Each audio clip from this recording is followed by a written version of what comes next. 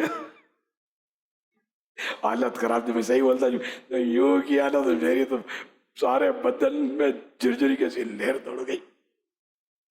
اب پتہ نہیں کیا ہوگا. صلو علی الحبیب صلی اللہ علی محمد. تھر تھر آتے ہیں سبھی جنات تیرے نام سے، ہے تیرا وہ دبدبا یا غوث اعظم